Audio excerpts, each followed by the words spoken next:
Everyone very very good evening everyone, कैसे हैं आप सब। आई होप आप सभी अच्छे होंगे। गाइज मैं हूं पूजा और 10 डेज स्पोकन इंग्लिश पैटर्न की क्लास में आप सभी का स्वागत है। गाइज हम लोगों का 10 डेज का ये कोर्स स्टार्ट हुआ था, जिनमें हम लोगों ने डे 7 तक कंप्लीट कर लिया है और आज है हमारा डे 8। आज हमारा डे 8। अभी तक अगर आपने डे 7 तक क्लासेस विजिट नहीं किए हैं तो वो ज़रूर कीजिएगा। मैंने हर वीडियो में आपको अलग अलग सेंटेंस पैटर्न दिया है। अब ये सेंटेंस पैटर्न क्या है, तो गाइस जो हम एडवांस इंग्लिश बोलते हैं ना, या फिर आसपास लोगों को एडवांस इंग्लिश बोलते सुनते हैं, तो वो सारे जो लोग होते हैं वो सारे सेंटेंस पैटर्न का ही यूज़ करते हैं अपनी इंग्लिश में, तभी उनकी इंग्लिश एडवांस लेवल की लगती है। सिर्फ ग्रामर सीखकर आप एडवांस इंग्लिश नहीं बोल सकते, इसलिए आपको सेंटेंस पैटर्न सीखना पड़ेगा ताकि आप एडवांस तरीके से अंग्रेजी बोल पाए।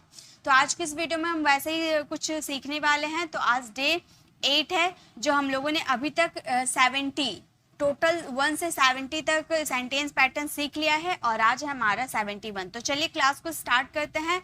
फटाफट आप लोग लाइक कर दीजिए, सेशन को शेयर कर दीजिए। चलिए स्टार्ट करते हैं। तो फर्स्ट आज के इस वीडियो का फर्स्ट है हमारा डे 17 नंबर हमारा स्ट्रक्चर है, 71 नंबर। ओके, तो अगर आपने अभी तक नहीं देखा है तो वो ज़रूर देख लीजिएगा। तो डे 71 का है the root causes of all the troubles.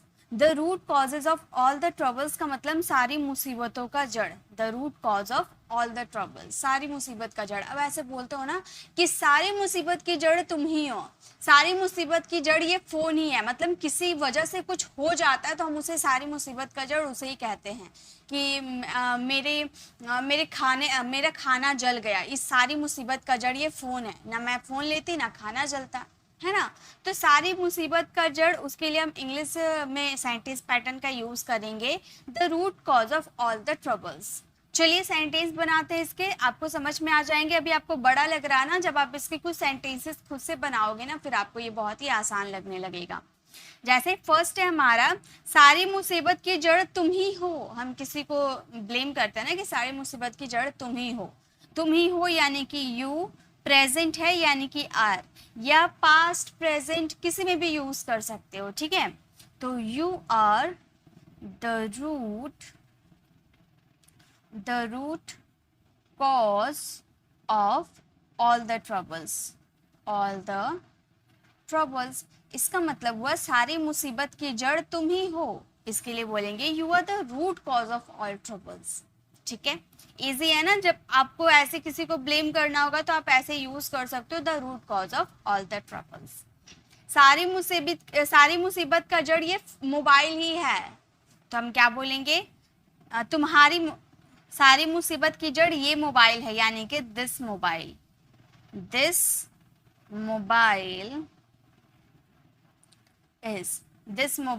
is the root cause of all the troubles। इसका मतलब हुआ सारी मुसीबत का जड़ ये मोबाइल ही है। This mobile is root cause of all the troubles. Okay, इस तरह से आप बोल सकते हो ये सारी मुसीबत का जड़ ये टीवी है ना। टीवी रहता और टीवी नहीं रहता तो तुम लोग पढ़ाई करते। तो सारी मुसीबत की जड़ ये टीवी है, तो कैसे बोलोगे, this TV is the root cause of all the troubles. Okay, चलिए आगे देखते हैं। नेक्स्ट है सारी मुसीबत की जड़ तुम्हारा दोस्त है। सारी मुसीबत का जड़ तुम्हारा दोस्त है, यानी कि your friend is the root cause of all troubles। तो हमारा सेंटेंस फ्रेम हो गया, your friend is the root cause of all troubles, यानी कि सारी मुसीबत का जड़ तुम्हारा दोस्त ही है। वैसे ही सारी मुसीबत की जड़ ये किताबें हैं। सारी मुसीबत की जड़ ये किताबें हैं, तो हम क्या बोलेंगे, हम बोलेंगे दिस किताबें। या बहुत सारी किताबें की बात हो रही है ना, तो दीज का यूज करेंगे। ठीक है, हम बोलेंगे this books are the root cause of all एक मिनट, द हाउस, ठीक है, क्लीनिंग द हाउस। तुम पढ़ने बैठ जाते हो, तुम पढ़ने बैठ जाते हो, यानी कि you sit to study, sit to study. तो हमारा सेंटेंस फ्रेम हो गया। When it comes to cleaning the house you sit to study, यानी कि जब आती है कमरे साफ, जब बात आती है कमरा साफ करने की, तुम पढ़ने बैठ जाते हो। नेक्स्ट हमारा सेंटेंस है, जब बात आती है बोलने की तुम नर्वस हो जाते हो। इसे हम इंग्लिश में कैसे बोलेंगे, जब बात आती है बोलने की, यानी कि when it comes to speaking, जब बात आती है बोलने की, यानी कि when it comes to speaking, तुम नर्वस हो जाते हो, यानी कि यू, नर्वस कोई वर्ब नहीं है, तो उसको वर्ब के रूप में अगर आपको वर्ब बनाना है तो गेट नर्वस का यूज कीजिएगा, ठीक है, यू गेट नर्वस। अगर नर्वस वर्ब रहता ना तो इसका वर्ब का फर्स्ट फॉर्म यूज करते हैं, बट गेट कोई वर्ब नहीं है, इसीलिए उसके साथ हम गेट का यूज करते हैं, ठीक है, गेट नर्वस। तो हमारा सेंटेंस हो गया, जब बात आती है बोलने की तुम नर्वस हो जाते हो, when it comes to speaking you get nervous. जब बात आती है स्कूल जाने की तुम बहाने बनाते हो, जब बात आती है स्कूल जाने की तुम बहाने बनाते हो, तो बोलेंगे when it comes to going to school, going to school, यानी कि जब बात आती है स्कूल जाने की, तो इसके लिए हम बोले when it comes to going to school तुम बहाने बनाते हो, यानी कि you make excuses, you make excuses, यानी कि तुम बहाने बनाते हो। ओके, तो आप ऐसे बना सकते हो ना, इजी है, बस आपको ऐसे यूज करने हैं कि जब बात आती है कोई भी काम करने की, जैसे कि जब बात आती है नहाने की तो तुम्हें ठंडी लगने लगती है, तो ऐसे कोई सा भी सेंटेंसेस की जब बात आती है तो उसके लिए आप यूज करोगे व्हेन इट कम्स टू, उसके बाद वर्ब का फोर्थ फॉर्म यूज करोगे, उसके बाद आपका सेकेंड सेंटेंस बन जाएंगे, ठीक है। चलिए आगे देखते हैं, नेक्स्ट क्या है हमारे। सो गाइस नेक्स्ट हमारा 73 नंबर हमारा जो सेंटेंस पैटर्न है वो है अननोइंगली या फिर एक्सीडेंटली। अननोइंगली या एक्सीडेंटली का मतलब अनजाने में, अनजाने में मुझसे ग्लास टूट गया, या फिर अनजाने में मैंने उसे चोट पहुंचाई, मतलब जानबूझकर मैंने कुछ नहीं किया, अनजाने में उसे चोट लग गई, ठीक है। तो इसके लिए आप अननोइंगली का यूज कर सकते हो या एक्सीडेंटली का यूज कर सकते हो, ठीक है, दोनों का यूज कर सकते हो आप। देखिए दोनों का यूज करने का तरीका मैं आपको बता देती हूँ, दोनों का तरीका बता देता है कि जब भी आपको किसी की भी जरूरत पड़े आप उसका यूज कर सकते हो। जैसे बात करते हैं, उससे अनजाने में ग्लास टूट गया, उससे अनजाने में ग्लास टूट गया, पहले हम एक्सीडेंटली का यूज करते हैं, तो हमारा ये सेंटेंस हो जाएगा, एक मिनट, हमारा ये सेंटेंस बनेगा ही एक्सीडेंटली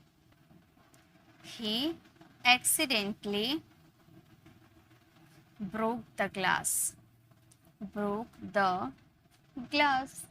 ठीक है, मतलब मुझसे अनजाने में ग्लास टूट गया, ही एक्सीडेंटली ब्रोक द ग्लास। देखिए अननोइंगली का यूज कैसे करेंगे वो भी देख लेते हैं। उसने अनजाने में तुम्हें दुख पहुंचाया, उसने अनजाने में तुम्हें दुख पहुंचाया, तो हम बोलेंगे शी हर्ट यू अननोइंगली, ठीक है। तो परफेक्ट तरीका आपका सेंटेंस को बनाने का यही है कि अगर आप एक्सीडेंटली का यूज करो तो वो सब्जेक्ट का बाद आप यूज कर सकते हो, ऐसा नहीं कि आप लास्ट में नहीं यूज कर सकते हो, एक्सीडेंटली का यूज आप लास्ट में कर सकते हो, लेकिन वो सब्जेक्ट के बाद अगर आप यूज करते हो तो काफी अच्छा साउंड करेगा। ही एक्सीडेंटली ब्रोक द ग्लास, मतलब मुझसे अनजाने में ग्लास टूट गया। और अगर आप अननोइंगली का यूज कर रहे हो तो वो सेंटेंस के लास्ट में कीजिएगा, एकदम परफेक्ट बैठेगा। जैसे उसने अनजाने में तुम्हें दुख पहुंचाया, शी हर्ट यू अननोइंगली, ठीक है। तो ये दोनों का तरीका आपको पता चल गया। चलिए अब नेक्स्ट सेंटेंस बनाते हैं। मुझसे अनजाने में गलती हो गई, मुझसे अनजाने में गलती हो गई। देखिए अननोइंगली का जो आप यूज है ना वो आप लास्ट में भी कर सकते हो, फर्स्ट में भी कर सकते हो, बस मिडिल में मत करना, ओके। लास्ट या फर्स्ट आप कहीं भी कर सकते हो। चलिए फर्स्ट में यूज करके मैं आपको बता देती हूँ। जैसे आप अननोइंगली का यूज स्टार्टिंग में कर सकते हो, हम बोलेंगे unknowingly I made a mistake, I made a mistake. तो हमारा सेंटेंस क्या हो गया? हमारा सेंटेंस हो गया मुझसे अनजाने में गलती हो गई, unknowingly I made a mistake. वैसे ही अनजाने में मैंने तुम पर आरोप लगाया, अनजाने में मैंने तुम पर आरोप लगाया। तो अनजाने में चलिए अननोइंगली का यूज स्टार्टिंग में ही करते हैं, आप लास्ट में भी कर सकते हो। ओके, तो हम बोलेंगे अननोइंगली आई अक्यूज्ड यू। अनजाने में मैंने तुम पर आरोप लगाया, यानी कि unknowingly I accused you. Okay, तो आप ऐसे यूज कर सकते हो अनजाने में, यानी कि आपसे अनजाने में कुछ हो गया, उसके लिए आप अननोइंगली का यूज कर सकते हो या एक्सीडेंटली का यूज कर सकते हो। ओके, चलिए अब आगे देखते हैं नेक्स्ट हमारा सेंटेंस पैटर्न क्या है। सो गाइस, नेक्स्ट है हमारा 74 नंबर हमारा है बाय द वे। अब ये तो बहुत ज़्यादा यूज़ होता है, बाय द वे यानी कि वैसे, जैसे कोई दो लोगों के बीच कोई चीज़ की कॉन्वर्सेशन चल रही है और अचानक में आपको दूसरी बात याद आ गई, तो आप वो बात जो पहले आप कर रहे थे वो बात को काट कर आप बाय द वे का यूज़ करोगे, देन अपना जो सेंटेंस है उसे यूज़ करोगे। जैसे एग्जाम्पल देखिए, एग्जाम्पल के थ्रू मैं आपको बताती हूँ। जैसे कि हमारा फर्स्ट सेंटेंस है, वैसे आप करते क्या हो। जैसे आप दोनों बातें कर रहे थे, मतलब आप दोनों नए मिले हो, तो आप दोनों अपनी बातें कर रहे थे, लेकिन आपने उससे पूछा नहीं था कि वो क्या करता है, बस ऐसी कैजुअल बातें हो रही थी, क्या नाम है, कहाँ रहते हैं, ये सब बात हो रही थी। अचानक आपको याद आया कि उससे पूछना है कि वो करता क्या है, तो आप वो जो कॉन्वर्सेशन पहले चल रही थी उस बीच में आप बोलोगे बाय द वे आप करते क्या हो, यानी कि वैसे आप करते क्या हो। तो आप इंग्लिश में इसे ऐसे बोल सकते हो, आप बोल सकते हो by the way. By the way what to do, what do you do. By the way what do you do मतलब वैसे आप करते क्या हो, तो by the way what do you do. यानी कि जब दो लोगों के बीच कॉन्वर्सेशन पहले से ही चल रही है लेकिन आपको दूसरी बातें पूछनी है, तो आप उसमें बाय द वे यूज करके आप अपने सेंटेंसेस को पूछ सकते हैं। ठीक है, चलिए आगे देखते हैं। नेक्स्ट है वैसे आपके कितने बच्चे हैं। आप उससे पूछे वैसे आपके कितने बच्चे हैं, तो आप पूछ सकते हो by the way how many. बच्चे को गिन सकते हैं ना, इसलिए मैंने का यूज करे, ये मैंने क्लियर करवाया था ना। How many children do you have, तो हमारा सेंटेंस फ्रेम हो गया कि वैसे आपके कितने बच्चे हैं, तो आप बोल सकते हो by the way how many children do you have. Okay, वैसे आप कब दिल्ली जा रहे हो। आपको पूछना है कि वो दिल्ली कब जा रहा है, तो आप पूछोगे वैसे आप कब दिल्ली जा रहे हो, तो आप इसे इंग्लिश में ऐसे पूछ सकते हो। आप पूछ सकते हो बाय द वे आप दिल्ली कब जा रहे हो, यानी कि व्हेन आर यू। हम बोलेंगे व्हेन, कब की बात हो रही है ना, इसीलिए when are you going to Delhi, when are you going to Delhi.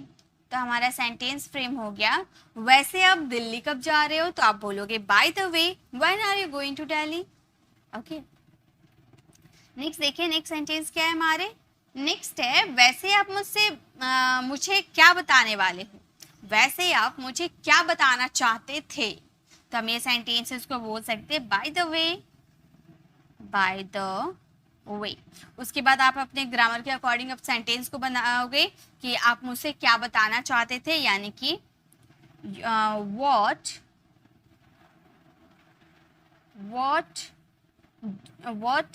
did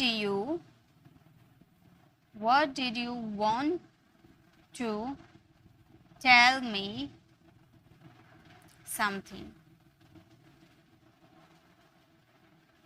तो हमारा सेंटेंस फ्रेम हो गया वैसे आप मुझे क्या बताना चाहते थे, by the way what did you want to tell me something. Okay, तो आप ऐसे सेंटेंसेस बता सकते हो। टेल मी समथिंग का यूज नहीं करेंगे, टेल मी तक हो जाएगा। ओके, तो आप ऐसे अपने सेंटेंसेस को बना सकते हैं। जैसे आप यहाँ पर ये सेंटेंस बोलते हैं वैसे आप मुझे कुछ बताना चाहते थे, ठीक है। वैसे आप मुझे कुछ बताना चाहते तो आप सिंपल बोल सकते हो by the way you wanted to tell me something, मतलब आप मुझे कुछ बताना चाहते थे, ठीक है। तो आप ऐसे भी सेंटेंस बना सकते हो। तो बता, आप इससे बहुत सारे सेंटेंसेस बना सकते हो, ठीक है। काफ़ी यूज़ किए जाते हैं ये सेंटेंस पैटर्न, यानी कि वैसे जब आपको कॉन्वर्सेशन के बीच में दूसरा कुछ पूछना होगा तो वैसे वर्ड का यूज़ करते हैं ना, तो उसके लिए आप बाय द वे का यूज़ कर सकते हो, ठीक है। उसके बाद आपके ग्रामर के अकॉर्डिंग सेंटेंसेस बनेंगे। नेक्स्ट देखिए, नेक्स्ट हमारा 75 नंबर हमारा सेंटेंस पैटर्न है इंस्टेड ऑफ। इंस्टेड ऑफ का मतलब होता है के बजाय या के बदले, और इंस्टेड ऑफ के बाद आपको वर्ब का फोर्थ फॉर्म यूज करना है। जैसे मैं चाय के बदले कॉफ़ी पीना पसंद करूंगा, है ना, वह लैपटॉप के बदले कंप्यूटर खरीदेगा। तो इस तरह से आप के बदले या के बजाय का सेंस आएगा तो इंस्टेड ऑफ का यूज कीजिएगा प्लस वर्ब का फोर्थ फॉर्म यूज कीजिएगा। ओके, सेंटेंसेस बनाते हैं। ये भी काफी यूज होता है क्योंकि आप ऐसे सेंटेंसेस काफी ज्यादा बोलते हो कि लैपटॉप के बदले तुमने कंप्यूटर खरीदा। जैसे उससे लैपटॉप चाहिए था लेकिन उसने कंप्यूटर खरीद लिया, तो आप उससे सवाल तो करोगे ना कि तुमने लैपटॉप के बजाय कंप्यूटर खरीद लिया या फिर लैपटॉप के बदले कंप्यूटर खरीद लिया। तो यहाँ पर के बजाय या के बदले का जो सेंस आ रहा था ना, इसके लिए आपको इंस्टेड ऑफ प्लस वर्ब का फोर्थ फॉर्म यूज करना है, ठीक है। चलिए सेंटेंसेस बनाते हैं, आपको क्लियर हो जाएगा।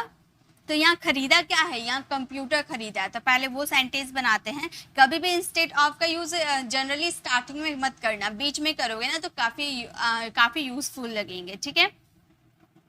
तो तुमने कंप्यूटर खरीदा यानी कि यू बॉट, वर्ब का second form, you bought a computer, we bought a computer, मतलब तुमने कंप्यूटर खरीदा। लैपटॉप के बदले यानी कि के बदले यानी कि instead of buying a laptop, तो हमारा सेंटेंस फ्रेम हो गया। तुम लैपटॉप के बजाय तुमने कंप्यूटर खरीदा, you bought a computer instead of buying a laptop. Clear है। चलिए अब कुछ और सेंटेंसेस बनाते हैं, क्लियर हो जाएगा पूरी तरह से।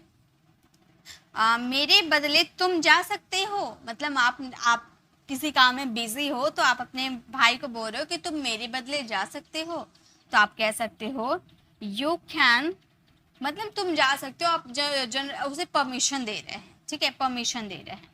यू कैन गो, तुम जा सकते हो, यू कैन गो मेरे बदले यानी कि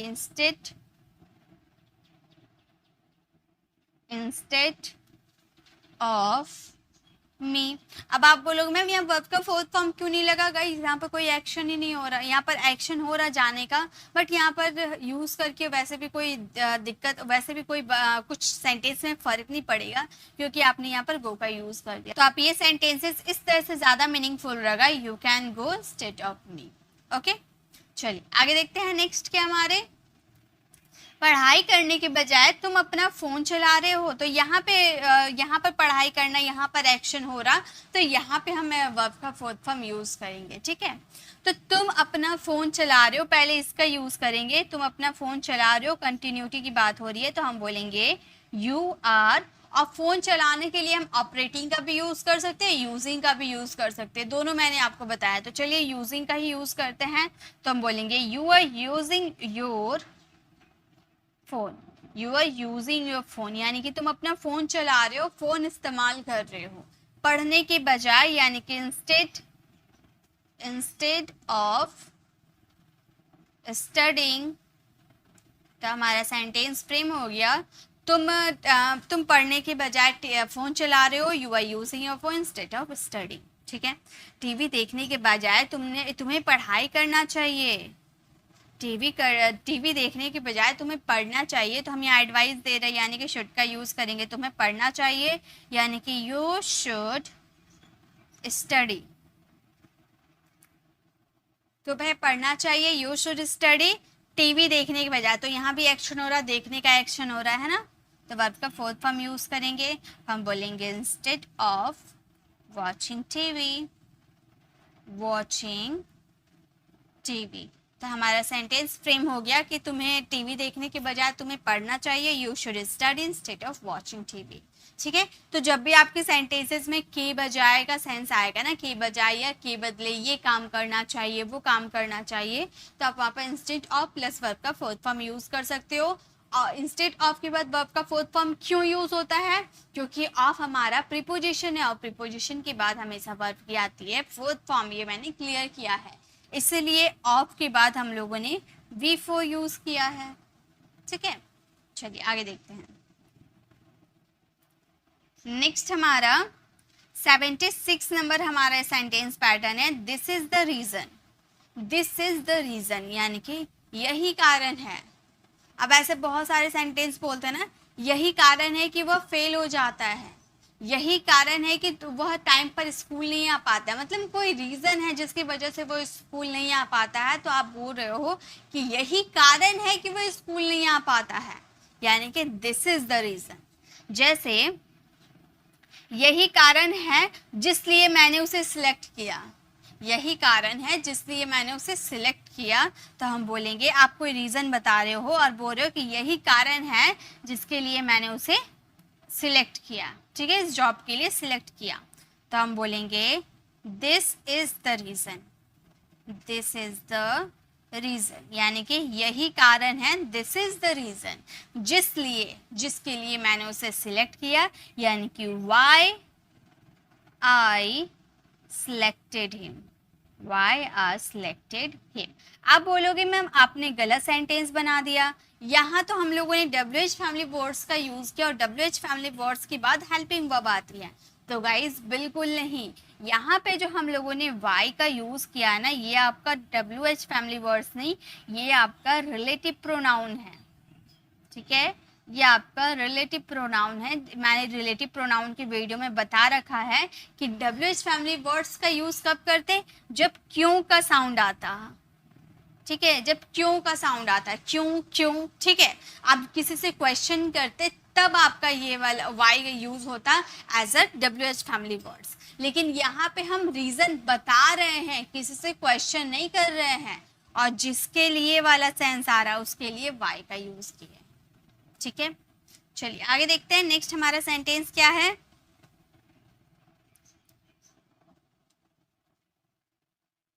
नेक्स्ट हमारा सेंटेंस है यही कारण है जिसलिए मैं पढ़ने नहीं गया। यही कारण है जिसलिए मैं पढ़ने नहीं गया, तो आप बोल सकते हो दिस इज द रीजन। यही कारण है यानी कि दिस इज द रीजन मैं पढ़ने नहीं गया। वाई यहाँ पे जिसलिए यानी कि वाई का यूज करेंगे, मैं पढ़ने नहीं गया, I didn't go to study. यही कारण है जिससे मैं पढ़ने नहीं गया, तो आप बोलोगे this is the reason why I didn't go to study. Okay, यही कारण है कि वो लेट आती है, तो आप बोलोगे मैम यहाँ पर की आया तो यहाँ पर दैट का यूज करते। जी बिल्कुल मत करना, यहाँ पे जो आप दिस इज द रीजन का यूज कीजिएगा ना, इसके साथ दिस इज द रीजन के साथ वाई ही ज्यादा सूट करता है। ठीक है, वाई का ही यूज कीजिएगा। अब ये सेंटेंस को आप इस तरह से भी तो बोल सकते थे ना, यही कारण है जिसलिए वो लेट आती है, आप रीजन ही बता रहे थे, और रीजन बताने के लिए हम रिलेटिव प्रोनाउन वाई का ही यूज करते हैं। तो ये हमारा सेंटेंस यही कारण है कि वो लेट आती है, इस सेंटेंस को हम बोलेंगे this is the reason. This is the reason. अब यहाँ पर की देकर आप यहाँ पर दैट का यूज मत कर दीजिएगा, मैंने क्या बोला, आप रीजन बता रहे हो तो वाई का ही यूज करो। रीजन जानना होता है तो वाई का यूज करते हैं as a WH family words, और रीजन बता रहे हैं यानी कि वाई का यूज करेंगे एज अ रिलेटिव प्रोनाउन के रूप में। ओके, तो this is the reason why she comes late. She comes late यानी कि यही कारण है कि वह लेट आती है। This is the reason why she comes late. Okay, next देखते हैं, नेक्स्ट क्या है हमारे। सो गाइस नेक्स्ट है यही कारण है कि सब कुछ यही कारण है कि वह सब कुछ भूल गया। तो यहाँ भी आप रीजन बता रहे हो, यही कारण है कि वह सब कुछ भूल गया, तो आप बोलोगे। अब देखिए यहाँ पे और एक चीज मैं आपको बता दूं, अगर आप इसे गूगल में ट्रांसलेट करोगे ना, तो यही कारण है इसके लिए आपका एक और फ्रेज का यूज कर सकते हो, वो है दैट्स वाई। इसलिए वो सब कुछ भूल गया, ऐसे भी हम बोलते हैं ना, यही कारण है या इसलिए, बात एक ही है, दोनों में आप रीजन बता रहे हो, लेकिन बोलने का तरीका अलग अलग हो सकता है। ठीक है, तो आप यहाँ पर दैट्स वाई का यूज करोगे तो भी ये परफेक्ट है, लेकिन दैट्स वाई ना बहुत ही नॉर्मल साउंड करते हैं, इसीलिए अगर आप दिस इज द रीजन का यूज करोगे तो वो परफेक्ट होगा। ओके, तो यही कारण है, यानी कि दैट्स वाई वो सब भूल गया, ही forgot everything, forgot everything, यही कारण है कि वह सब कुछ भूल गया, that's why he forgot everything, या फिर दैट्स वाई को रिप्लेस कर हम बोल सकते हैं this is the reason why he forgot everything। ठीक है, दैट्स वाई का यूज कर दिया तो यहाँ पर वाई है, तो फिर से वाई का यूज हम बिल्कुल नहीं करेंगे। ठीक है, आगे देखते हैं, आगे नेक्स्ट क्या हमारे, नेक्स्ट हमारा सेंटेंस पैटर्न है 77 number, then at last. Then at last का मतलब होता है आखिरकार, आखिरकार तुम समय पर पहुंच ही गए, आखिरकार तुमने अपना खाना फिनिश कर ही दिया। अब आप बोलोगे मैम आखिरकार के लिए देन एट लास्ट का यूज करना जरूरी है, फाइनली का यूज नहीं कर सकते? जी बिल्कुल कर सकते हो, लेकिन मैं आपका एडवांस इंग्लिश बोलना सिखा रही हूँ ना, फाइनली तो आपका नॉर्मल साउंड करते हैं, जब आप बेसिक इंग्लिश बोलते हो ना वहां पर हम फाइनली का यूज करते हैं, फाइनली यूज करके आप ये सेंटेंस कंप्लीट कर सकते हो। बट अगर आपको कुछ यूनिक साउंड करना है, अगर आपको एडवांस इंग्लिश बोलनी है, तो आप वहां पर यूज करना then at last. Okay, sentences बनाते हैं, आखिरकार मैं उससे सहमत हुई, आखिरकार मैं उससे सहमत हुई, यानी कि मैं उससे अग्री नहीं हो रही थी, लेकिन आखिरकार मैं उससे सहमत हुई, तो आप बोल सकते हो then and last, then at last, आखिरकार यानी कि then at last she agreed, sorry I agreed, मैं उससे सहमत हुई ना, तो हम बोलेंगे I agreed with her, with her, तो हमारा सेंटेंस हो गया आखिरकार मैं उससे सहमत हुई, then and last I agreed with her, या फिर आप ऐसे ही बोल सकते हो finally I agreed with her, ऐसे भी बोल सकते हो। ठीक है, लेकिन एडवांस बोलनी है तो देन एट लास्ट का यूज करना। चलिए आगे देखते हैं, नेक्स्ट क्या हमारे, आखिरकार उसने सच बोला, आखिरकार उसने सच बोला, तो आप बोलोगे then at last, then at last she reached, then at last she reached on time, on time, तो हमारा सेंटेंस फ्रेम हो गया, एक मिनट मैं उसे अच्छे से लिख देती हूँ, तो हमारा सेंटेंस हो गया then at last she reached on time, यानी कि आखिरकार वो समय पर पहुंच गई, आखिरकार वो समय पर पहुंच गई। अच्छा सॉरी,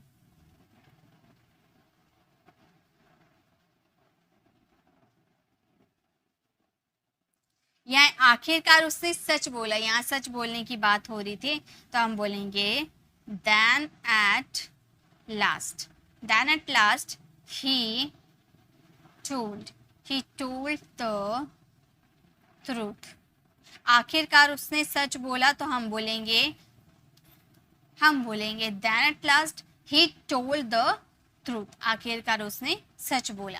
और अगर बोलना हो आखिरकार वो समय पर पहुंच गई, इसे हम उसी तरह से बनाएंगे जैसे अभी हम लोगों ने बनाया था, हम बोलेंगे then at last she reached on time, आखिरकार वो समय पर पहुंच गई, तो हम बोलेंगे then at last she reached on time. Next देखते हैं, नेक्स्ट क्या हमारे, नेक्स्ट है आखिरकार वह तैयार हो गया, आखिरकार वह तैयार हो गया, तो हम बोलेंगे then at last he got ready, आखिरकार वह तैयार हो गया, तो हम बोलेंगे then at last he got ready. Okay, तो आप ऐसे बना सकते हो, इजी है ना। तो जब भी आपको बोलना आखिरकार, आखिरकार के लिए आप फाइनली का यूज कर सकते हो, बट अगर आपको कुछ एडवांस बोलनी है तो आप यूज करना है then at last. Okay, then at last के बाद आपके नॉर्मल सेंटेंस ही बनेंगे जो आपके ग्रामर के अकॉर्डिंग बनते हैं। नेक्स्ट देखिए, नेक्स्ट क्या हमारे, अब नेक्स्ट है हमारे 78 नंबर हमारा सेंटेंस पैटर्न है, leave it to me. Leave it to me बहुत ज़्यादा यूज़ किए जाते हैं। लिव इट टू मी का मतलब होता है मुझ पर छोड़ दो, मुझ पर छोड़ दो, मैं इसे संभाल लूँगा, उसे मुझ पर छोड़ दो, मैं उसे ठीक कर दूँगा। ठीक है, तो मैं मुझ पर छोड़ दो यानी कि leave it to me. Sentence देखते हैं, सेंटेंस है हमारा, इसे मुझ पर छोड़ दो, मैं इसे संभाल लूँगा। इसे मुझ पर छोड़ दो, मैं इसे संभाल लूँगा। तो इसे मुझ पर छोड़ दो, इसके लिए हम बोलेंगे leave it to me. Leave it to me. अब आप बोलोगे मैम इसका यूज़ हमेशा स्टार्टिंग में करना होगा? जी बिल्कुल नहीं, आप स्टार्टिंग में करो या लास्ट में करो, आपकी चॉइस। मिडिल में नहीं करना है, स्टार्टिंग या लास्ट। ओके, तो हम बोल सकते हैं मुझ पर छोड़ दो, लिव इट टू मी, मैं इसे संभाल लूंगा यानी कि आई विल का कॉन्ट्रैक्शन आई है। ठीक है, I take care of it, I will handle this, ऐसे भी बोल सकते हो। ठीक है, इसे मुझ पर छोड़ दो, मैं इसे संभाल लूंगा। आप इसे दो तरीके से बोल सकते हो, leave it to me, I handle this, या फिर आप बोल सकते हो leave it to me, I take care of it. Okay, next है, तुम इसे नहीं कर सकते हो, मुझ पर छोड़ दो। तुम इसे नहीं कर सकते हो, मुझ पर छोड़ दो, तो हम बोलेंगे you can't do. You can't do, तुम इसे नहीं कर सकते हो, यू कांट डू इट। इसे मुझ पर छोड़ दो यानी कि leave it to me, leave it to me. Okay, तो आप ऐसे सेंटेंस बना सकते हो, ये तुम्हारी बस की बात नहीं है, इसे मुझ पर छोड़ दो। अब बस की बात नहीं है, इससे पहले वाली क्लास में मैंने करवाया था ना, ऐसे बोलना हो ना कि क्रिकेट खेलना मेरी बस की बात नहीं है, उससे या फिर कुछ भी बस की बात नहीं है, उसके लिए यूज़ करते कप ऑफ टी। ठीक है, यह तुम्हारी बस की बात नहीं है, इसे मुझ पर छोड़ दो, तो बोलेंगे it's not your cup of tea, it's not your cup of tea, इसे मुझ पर छोड़ दो यानी कि leave it to me,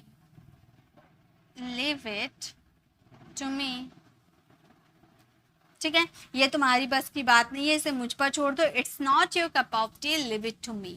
okay, next देखिए, नेक्स्ट है, मैं इसे मैनेज कर लूँगी, इसे मुझ पर छोड़ दो। मैं इसे मैनेज कर लूँगी, इसे मुझ पर छोड़ दो, तो मैं इसे मैनेज कर लूँगी यानी कि आई विल मैनेज, या आई विल का कॉन्ट्रैक्शन करके आप यूज़ कर सकते हो, आई मैनेज, इसे मुझ पर छोड़ दो, लिव इट टू मी। ठीक है, मैं इसे संभाल लूँगी, इसे मुझ पर छोड़ दो, I manage, leave it to me.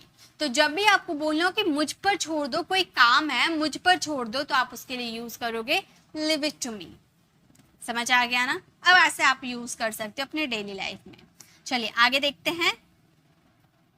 So guys, next हमारा सेंटेंस पैटर्न है 79 number, because of some reasons.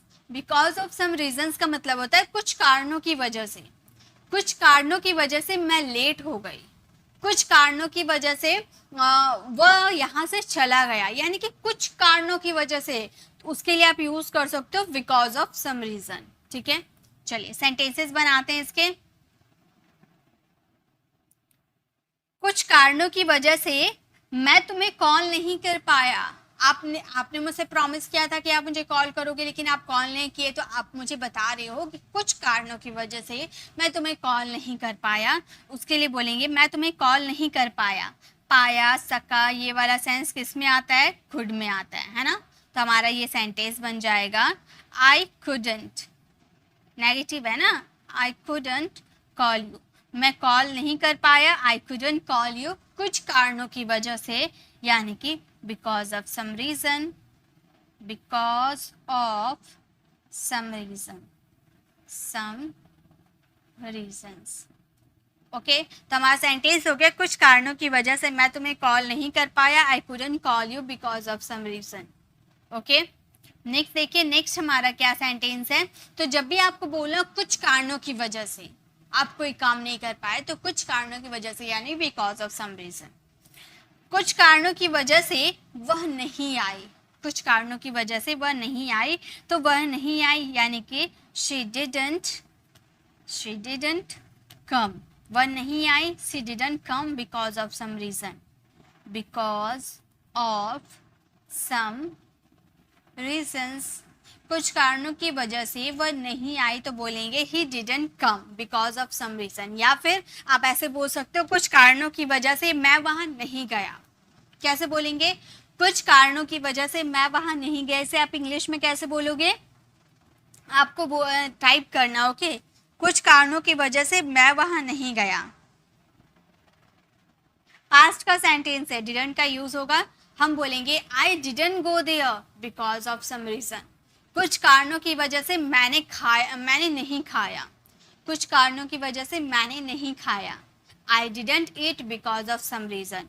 कुछ कारणों की वजह से मैं तुमसे बात नहीं किया। कुछ कारणों की वजह से मैंने तुमसे बात नहीं किया। I didn't talk to you because of some reason.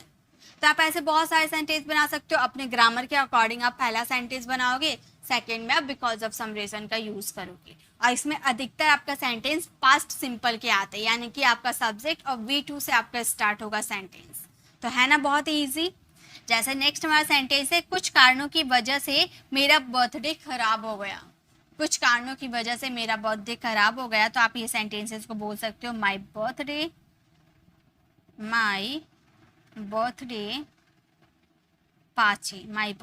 party has spoiled, यानी कि खराब हो जाना, स्पॉइल्ड। तो हम बोलेंगे माई बर्थडे पार्टी हैज स्पॉइल्ड, मेरा जो बर्थडे है वो खराब हो गया। अब यहाँ पर बोलोगे मैम अभी आपने बोला कि पास्ट सिंपल में आपका सेंटेंस आएंगे, तो गाइज वो आपकी सिचुएशन पे डिपेंड करता है। अगर वो आपका सेंटेंस पास्ट का आपको लिख रहा है, जैसे गया, आया, खाया, पिया, ये हमारा पास्ट सिंपल की आइडेंटिफिकेशन है। लेकिन अगर ये प्रेजेंट से रिलेट करता है, जैसे कुछ कारणों की वजह से मेरा बर्थडे खराब हो गया, अभी जस्ट ये प्रेजेंट से रिलेट कर रहा है ना, यानी कि ये प्रेजेंट परफेक्ट का सेंटेंस है। खराब होने का काम हो गया है लेकिन वो प्रेजेंट से रिलेट कर रहा है, इसीलिए वहां पर यूज करेंगे हम हैज हैव का वर्ब की थर्ड फॉर्म के साथ। ओके तो हमारा सेंटेंस हो गया my birthday party has spoiled because of some reason. अगर यहाँ पर आप पास्ट सिंपल की बात करते हैं ना, तो हैज को यूज नहीं करते, आप बोलते हैं my birthday party spoiled because of some reason, because of some reason, कुछ कारणों की वजह से। ओके नेक्स्ट सेंटेंस, कुछ कारणों की वजह से मैंने जॉब छोड़ दिया। कुछ कारणों की वजह से मैंने जॉब छोड़ दिया, तो आप बोलोगे आई लेफ्ट दिस जॉब, मैंने यह जॉब छोड़ दिया। I left the job because of some reason, कुछ कारणों की वजह से, because of some reason. Okay तो हमारा सेंटेंस फ्रेम हो गया, कुछ कारणों की वजह से मैंने इस जॉब को छोड़ दिया। I left this job because of some reason. Okay ठीक है, तो अब आपको जब भी बोलना हो कुछ कारणों की वजह से, तो आप वहां पर यूज कर सकते हो बिकॉज ऑफ सम रीजन का। क्लियर है ना? चलिए अब आगे देखते हैं।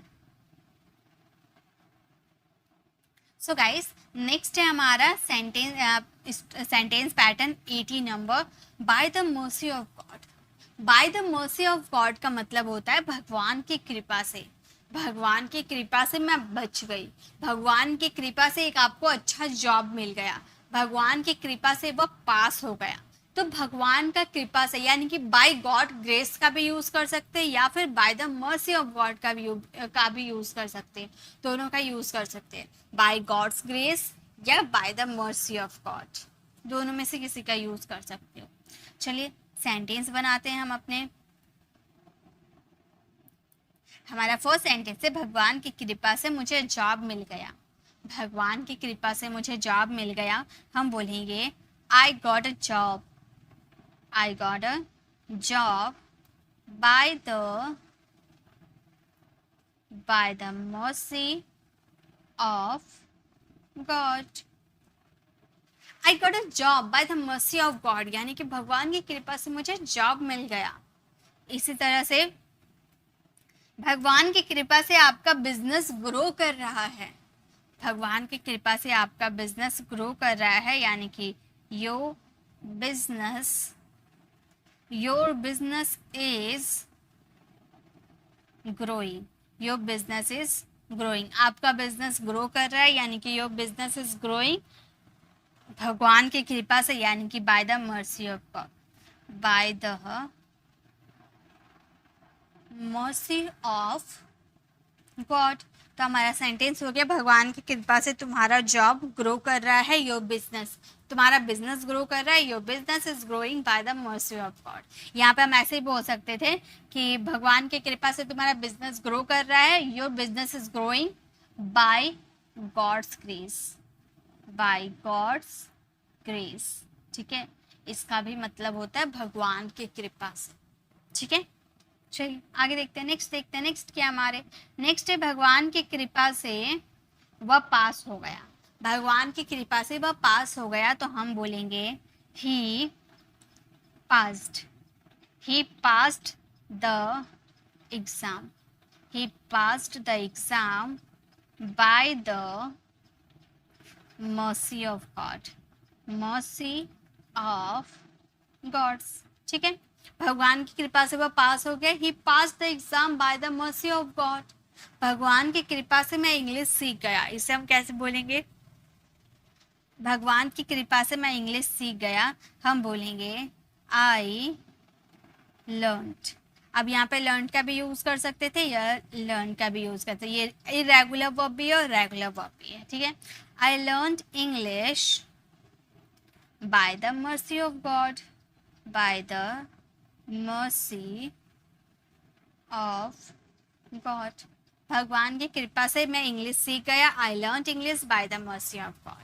ओके, तो आप ऐसे सेंटेंसेस बहुत ज़्यादा यूज़ करते हो ना भगवान की कृपा से। अब हम हर कुछ भी होता है भगवान का नाम लेते हैं कि भगवान की कृपा से मेरा काम बन गया, भगवान की कृपा से ये हो गया, भगवान की कृपा से वो हो गया। तो जब भी आपको बोलना भगवान की कृपा से, तो आपके पास दो स्ट्रक्चर, आप दोनों में से किसी का भी यूज़ कर सकते हो, by the mercy of God या बाय गॉड्स ग्रेस। ओके, दोनों में से किसी का भी यूज़ करो, आपका सेंटेंस वही रहेगा। ओके, चलिए अब आगे देखते हैं, नेक्स्ट हमारा देखते हैं, नेक्स्ट क्या है। आज मैं आप लोगों को थोड़ा ज़्यादा करवाने वाली हूँ। ठीक है, तो अब हमारा 81 नंबर हमारा सेंटेंस पैटर्न है। आज हम ज़्यादा सीख रहे हैं, 10 से ज़्यादा सीख रहे हैं। ठीक है, तो 81 नंबर जो हमारा सेंटेंस पैटर्न है वो है sooner or letter. Sooner or letter यानी कि कभी ना कभी, कभी ना कभी उसे अपनी गलती का एहसास होगा, कभी ना कभी वो इंग्लिश ज़रूर सीखेगा। तो कभी ना कभी इसके लिए हम बोलेंगे सूनर और लेटर। ठीक है, जैसे हमारा सेंटेंस क्या है, सेंटेंस देखते हैं।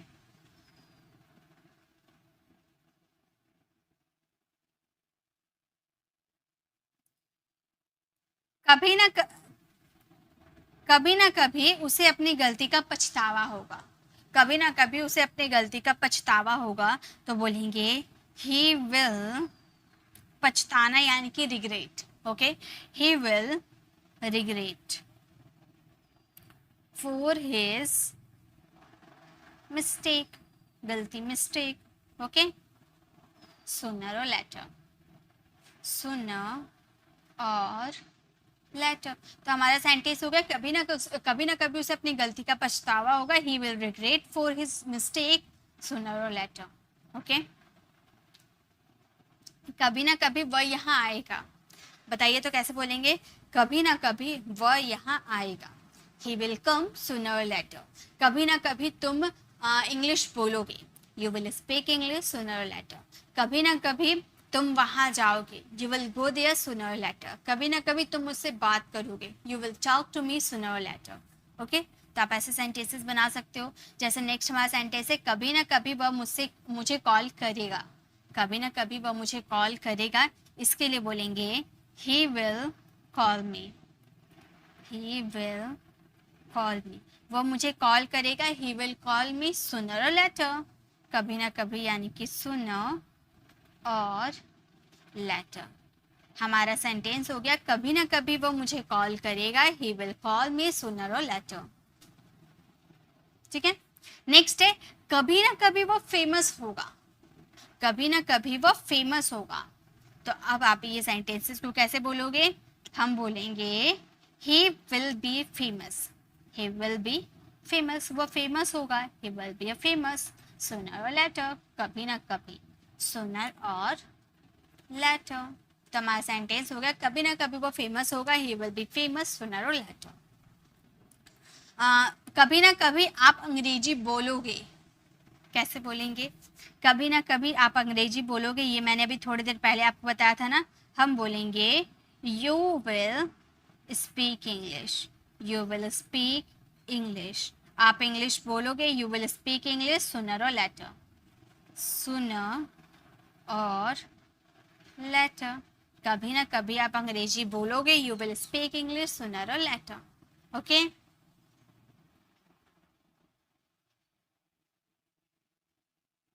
नेक्स्ट देखते, नेक्स्ट क्या है हमारे। नेक्स्ट हमारा 82 नंबर सेंटेंस पैटर्न है ऑल ओवर द वर्ल्ड।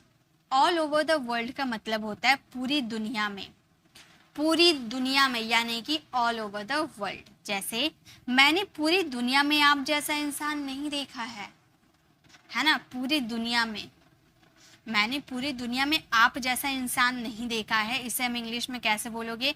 बोलेंगे मैंने नहीं देखा है, ठीक है, मैंने नहीं देखा है। तो देखने का एक्शन कंप्लीट है, लेकिन यह प्रेजेंट से रिलेट कर रहा है, तो हम इसे प्रेजेंट परफेक्ट में बनाएंगे। हम बोलेंगे I have not seen, I have not seen a person like you, person like you, like you. इन, देखिए इसके लिए आप दो वर्ड का यूज कर सकते हो, या तो आप ऑल ओवर द वर्ल्ड का यूज कर सकते हो, या फिर एक और फ्रेज मैं आपको बता देती हूँ, आप इनका भी यूज कर सकते हो, in the whole world, whole world, ठीक है, दोनों में से किसी का भी यूज कर सकते हो। तो चलिए पहले हम लोग होल वर्ल्ड का यूज करते हैं, इन द होल वर्ल्ड, ठीक है। मैंने पूरी दुनिया में आप जैसा इंसान नहीं देखा है, तो हम बोलेंगे I have not seen a person like you in the whole world. Okay, next, चलिए नेक्स्ट देखते हैं। नेक्स्ट है पूरी दुनिया में मुझे ऐसा ड्रेस नहीं मिल सकता, पूरी दुनिया में मुझे ऐसा ड्रेस नहीं मिल सकता, यानी कि मुझे नहीं मिल सकता है, I can't get this job, get this dress, get this type of dress, type of dress, मुझे ऐसा ड्रेस नहीं मिल सकता, आई can't get this type of dress, पूरी दुनिया में, all over the world। दोनों में, दोनों स्ट्रक्चर में से कोई सा भी यूज कर सकते हो, इन द होल वर्ल्ड का भी यूज कर सकते हो, यानी कि पूरी दुनिया में, इन द होल वर्ल्ड का भी यूज कर सकते हो, या ऑल ओवर द वर्ल्ड का भी यूज कर सकते हो, दोनों का मतलब होता है पूरी दुनिया में। ओके, नेक्स्ट देखिए, नेक्स्ट सेंटेंस क्या है हमारे। नेक्स्ट है हमें पूरी दुनिया में ऐसी क्लास नहीं मिलेगी, हमें पूरी दुनिया में ऐसी क्लास नहीं मिलेगी, तो हम बोलेंगे हमें, यानी कि वी, हम बोलेंगे we will not, we will not find such a class, such a class in the whole world, in the whole world. हमें पूरी दुनिया में ऐसी क्लास नहीं मिलेगी, we will not find such a class in the whole world.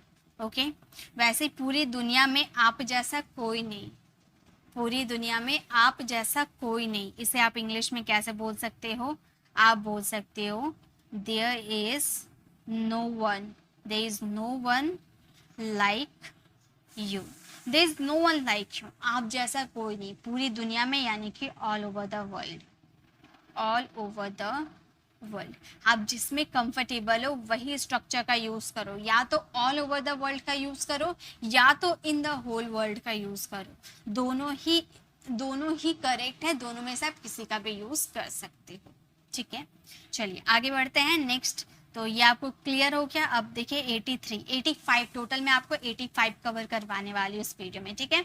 तो ये हमारा 83 नंबर हमारा सेंटेंस पैटर्न है, in the scorching sun. In the scorching sun का मतलब होता है चिलचिलाती धूप, कड़ी धूप, ऐसा धूप जो जला दे, इसे हम बोलेंगे इन द स्corching सन।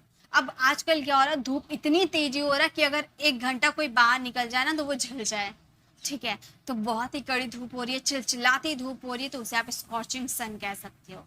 तो इन द स्कॉचिंग सन यानी कि चिलचिलाती धूप। अब ऐसे सेंटेंसेस आप बहुत ज़्यादा यूज़ करते होंगे ना, जैसे किसान चिलचिलाती धूप में काम करते हैं, किसान चिलचिलाती धूप में काम करते हैं, तो हम बोल सकते हैं farmers work in the scorching sun। किसान चिलचिलाती धूप में काम करते, farmers work in the scorching sun. Okay, वैसे ही ये भी सेंटेंस काफ़ी यूज़ किए जाते हैं। वह रोज चिलचिलाती धूप में पढ़ने जाता है, यानी कि बहुत कड़ी धूप में पढ़ने जाता है, तो आप बोल सकते हो he goes to study every day। वह रोज पढ़ने जाता है, he goes to study every day, चिलचिलाती धूप में, यानी कि in the scorching sun।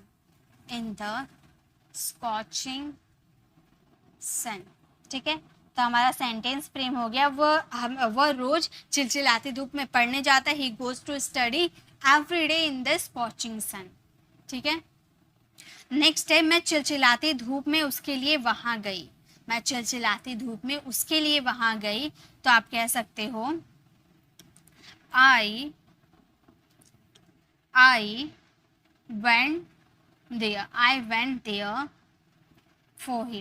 went there for him। मैं उसके लिए वहां गई, I went there for him। चिलचिलाती धूप में in the scorching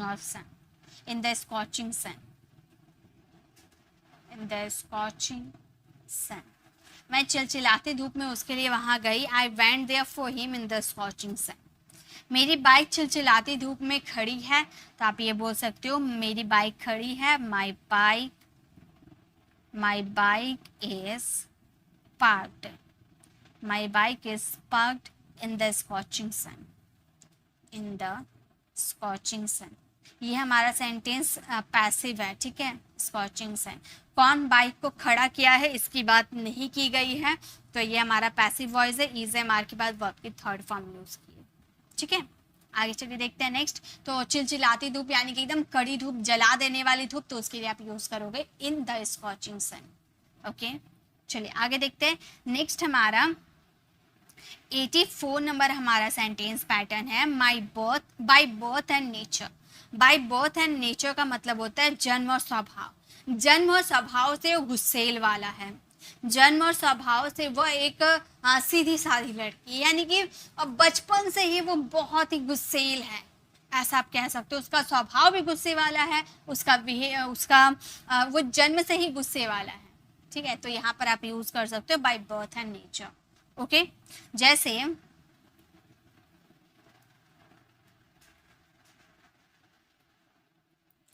वह जन्म स्वभाव से क्रोधित व्यक्ति है, वह जन्म स्वभाव से क्रोधित व्यक्ति है, आप बोलोगे he is an angry man. He is an angry man, वो गुस्सेल आदमी है। He is an angry man bye birth and nature, जन्म स्वभाव से, बाय बर्थ एंड नेचर। वह जन्म स्वभाव से बहुत ही क्रोधित व्यक्ति है। He is an angry man bye birth and nature. Okay, next है हमारा तुम जन्म स्वभाव से बहुत बुद्धिमान हो। तुम जन्म स्वभाव से बहुत बुद्धिमान हो, तो आप बोलोगे you are very intelligent. You are very intelligent, तुम बहुत बुद्धिमान हो। यू आर वेरी इंटेलिजेंट जन्म स्वभाव से, यानी कि bye birth and nature, by birth and nature, ठीक है। तो हमारा सेंटेंस हो गया तुम जन्म स्वभाव से बहुत ही बुद्धिमान हो। You are very intelligent by birth and nature. मेरा मित्र जन्म स्वभाव से विकलांग है, ठीक है, यानी हैंडीकैप्ड है, तो हम बोलेंगे my friend is handicapped. My friend is handicapped by birth and nature. By birth and nature, जन्म और स्वभाव से वह विकलांग है, तो आप बोल सकते हो my friend is handicapped bye birth and nature. Next हमारा सेंटेंस है वह जन्म और स्वभाव से सुंदर है। वह जन्म और स्वभाव से सुंदर है, तो आप बोलोगे she is beautiful. She is beautiful by birth and nature. By birth and nature, वह जन्म और स्वभाव से सुंदर है, तो हम बोलेंगे she is beautiful by birth and nature. Okay, next और लास्ट हमारा सेंटेंस पैटर्न में चलते हैं। आज के इस वीडियो में हम लोगों ने 15 सेंटेंस पैटर्न सीखा, तो ये हमारा 85 हमारा सेंटेंस पैटर्न है। फॉर श्योर, फॉर श्योर का मतलब होता है पक्का या ज़रूर। आप बोलोगे मैं पक्का ज़रूर के लिए तो मस्ट का यूज़ करते हैं, बिल्कुल वो मस्ट आपका मॉडल वर्ब में काउंट हो रहा है। यहाँ पे हम एडवांस इंग्लिश स्ट्रक्चर सीख रहे हैं, तो आप यहाँ पर फॉर श्योर का यूज़ करोगे तो काफ़ी अच्छा रहेगा। जैसे कि आप ये सेंटेंस ऐसे बोलते हो ना, अगले साल हम ज़रूर जाएंगे, अगले साल हम ज़रूर जाएंगे, तो यहाँ हम मस्ट का यूज़ कर सकते, बट हम मस्ट का यूज़ ना करके हम फॉर श्योर का यूज़ करेंगे। अगले साल यानी कि from next year, from next year, अगले साल यानी कि फ्रॉम नेक्स्ट ईयर हम वहाँ ज़रूर जाएंगे। I will go there, I will go for, I will go, I will go for sure, for sure. Okay, तो वहाँ सेंटेंस हो गया for next year I will go for sure. For sure यानी कि पक्का, ज़रूर। नेक्स्ट देखिए, next हमारा सेंटेंस है हम पक्का कुछ नहीं कर सकते, क्या हम पक्का कुछ नहीं कह सकते क्या हुआ होगा।